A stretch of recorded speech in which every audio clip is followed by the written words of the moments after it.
Assalamualaikum warahmatullahi wabarakatuh. Kembali lagi dalam channel Abdul Hadi Mustafa. Pada video kali ini akan sedikit berbeda dengan video-video sebelumnya. Pada kesempatan kali ini kita akan sama-sama membahas tentang soal TKP integritas diri. Soal TKP merupakan soal tes karakteristik pribadi. Salah satunya adalah menguji seberapa tinggi integritas diri kita. Ada perbedaan antara soal TKP dengan soal-soal lainnya.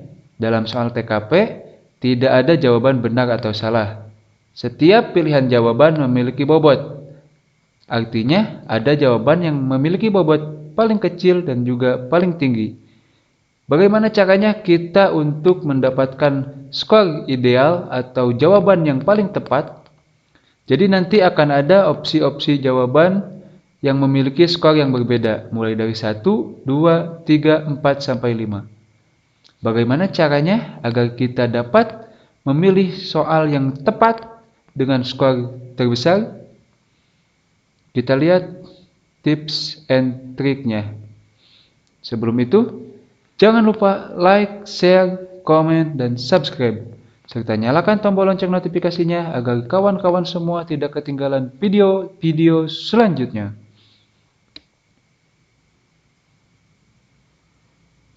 Tips meningkatkan integritas diri. Dalam meningkatkan integritas diri tentunya ada beberapa tips. Pada intinya, kita harus memahami bahwa semakin Anda memiliki integritas, maka semua pihak akan segan dan hormat kepada Anda. Begitupun sebaliknya, semakin Anda tidak memiliki integritas, maka semua pihak menyepelekan dan melecehkan Anda. Maka mulai sekarang, jadilah diri yang berintegritas, jujur, tegas, disiplin. Jadi dalam melatih diri untuk menghadapi soal-soal TKP ini, selain berlatih mengerjakan soal, kita juga harus membiasakan hal-hal baik yang dapat meningkatkan kepribadian atau kualitas diri kita. Baik, kita lanjutkan untuk coba mengulas atau membahas soal-soal yang biasanya muncul dalam tes karakteristik pribadi. Soal yang pertama, hampir semua pegawai di kantor instansi saya meminta uang tanda terima kasih atas pengurusan surat izin tertentu. Namun menurut peraturan kantor, hal itu tidaklah diperbolehkan. Maka saya A. Ikut melakukannya karena bagaimanapun juga kawan-kawan kantor juga melakukannya. B. Melakukannya hanya jika terpaksa membutuhkan uang tambahan untuk keperluan keluarga, sebab gaji kantor memang kecil. C. Terkadang saja melakukan hal tersebut. D. Berusaha semampunya untuk tidak melakukannya. Atau E. Tidak ingin melakukannya sama sekali. Silahkan kawan-kawan tentukan jawaban kawan-kawan. Nanti kawan-kawan hitung sampai akhir video berapa skor yang kawan-kawan dapatkan. Kita lihat skornya adalah skor ideal atau skor terbesar yaitu adalah pada opsi E, tidak ingin melakukannya sama sekali. Ya, E ini merupakan jawaban terbaik. Karena bagi orang-orang yang berintegritas tinggi, maka tidak mungkin atau mereka akan senantiasa menghindari hal-hal yang tidak diperbolehkan. Ya, tentunya akan senantiasa mengikuti dan menjalankan peraturan kantor dengan baik. Jadi jawabannya adalah E, tidak ingin melakukannya sama sekali. Soal selanjutnya, Anda adalah seorang karyawan apotek. Seorang pembeli ingin membeli obat-obatan tertentu yang harus menggunakan resep dokter karena bisa membahayakan kesehatan.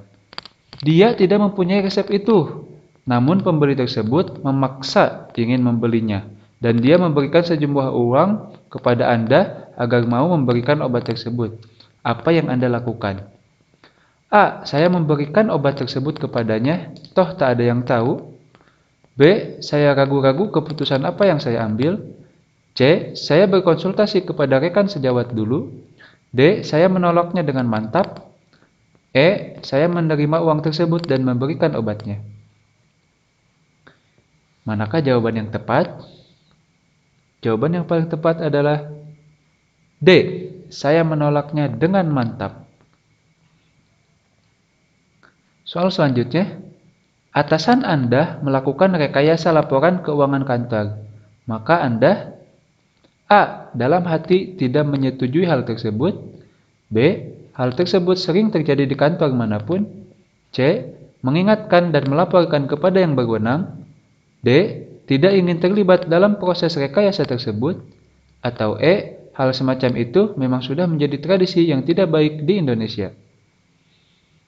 Silakan tentukan jawaban kawan-kawan. Jawaban yang paling tepat adalah E. Tidak ingin terlibat dalam proses rekayasa tersebut.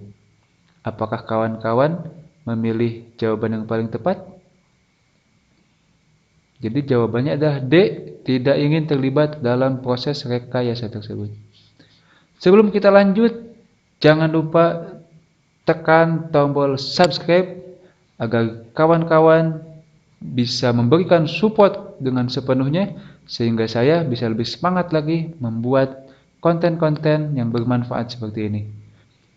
Saya hitung 5, 4, 3, 2, 1. Subscribe, subscribe, subscribe. Kita lanjutkan ke soal selanjutnya. Andi, teman karib Anda, melakukan kecurangan absensi. Maka Anda A. Mentoleransi sebab baru kali ini Andi melakukannya. B. Rekan kerja yang lain juga melakukannya, jadi tidaklah mengapa. C. Mengingatkan dan menegur. D. Menegur dan melaporkan apa yang adanya kepada atasan. Atau E. Menanyakan kepadanya mengapa dia melakukan hal tersebut. Kira-kira manakah jawaban yang paling tepat? Jawabannya yaitu C. Mengingatkan dan menegur.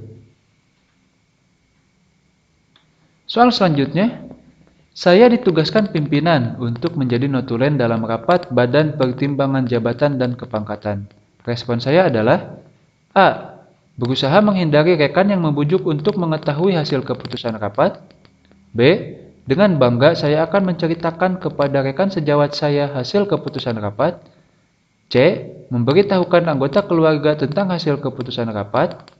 D. Memberitahu sahabat saya di kantor tentang hasil keputusan rapat. Atau E. Saya akan membocorkan hasil keputusan rapat karena bukan wewenang saya. Jawabannya adalah E. Tidak akan membocorkan hasil keputusan rapat karena bukan wewenang saya. Soal selanjutnya, organisasi sedang mengalami permasalahan internal seputar manajemen keuangan, yaitu kerugian atau defisit yang cukup besar. Pendapat saya terhadap kondisi ini adalah A. Saya akan menjaga kerahasiaan permasalahan yang terjadi dan tidak ingin ikut campur masalah keuangan. B. Seharusnya pimpinan puncak dapat menindak tegas yang terlibat dalam masalah ini. C. Tidak mempersoalkan masalah tersebut karena bukan bagian tugas saya. D. Pastikan bahwa kepala keuangan bertanggung jawab penuh terhadap masalah ini. Atau E. Perlu menjelaskan permasalahan kondisi keuangan perusahaan kepada seluruh jajaran organisasi agar dapat mengevaluasi kembali rencana pembelanjaan. Jawaban yang paling tepat adalah E. Perlu menjelaskan permasalahan kondisi keuangan perusahaan kepada seluruh jajaran organisasi agar dapat mengevaluasi kembali rencana pembelanjaan. Soal selanjutnya, bagi saya bekerja adalah A. Beribadah, B. Tugas, C. Kewajiban, D. Kebutuhan, atau E. Mencari uang untuk nafkah. Jawaban terbaik adalah A. Beribadah. Soal selanjutnya, seorang oknum staf HRD perusahaan menawarkan bantuan kepada saya untuk bisa diterima menjadi karyawan di tempat tersebut dengan cara memberikan dana dengan jumlah tertentu. Sikap saya adalah A. Menerima tawaran tersebut sebab persaingan memang sangat ketat. B. Mempertimbangkan terlebih dahulu segala sesuatunya. C. Mencoba terlebih dahulu dengan cara resmi sebelum melalui cara seperti itu. D. Menolaknya karena saya ingin diterima dengan cara yang sah, bukan dengan suap. agar rezeki saya sebagai karyawan nanti tetap halal. E. Meminta pertimbangan orang tua dan pihak-pihak yang lebih berpengalaman. Manakah jawaban yang paling tepat? Dan jawabannya adalah D. Menolaknya, karena saya ingin diterima dengan cara yang sah, bukan dengan suap, agar rezeki saya sebagai karyawan nanti tetap halal. Soal selanjutnya, sebagian rekan kerja pulang 20 menit lebih awal dari jadwal yang seharusnya. Bagaimana dengan Anda? A. Karena banyak yang melakukannya, mungkin hal itu tidaklah mengapa. B. Banyak yang melakukannya sehingga saya pun juga melakukannya. C. Demi toleransi, saya ikut melakukannya. D. Saya tidak melakukannya agar dinilai sebagai staf yang rajin oleh atasan. Atau E. Saya tetap mengikuti aturan yang berlaku sehingga tetap pulang sesuai jadwal. Jawaban yang paling tepat dengan skor 5 adalah E. Saya tetap mengikuti aturan yang berlaku sehingga tetap pulang sesuai jadwal. Soal selanjutnya, saya sering mengingatkan bawahan saya untuk tidak melakukan kekeliruan pekerjaan kantor. A. Saya pun tidak boleh melakukan kekeliruan tersebut. B.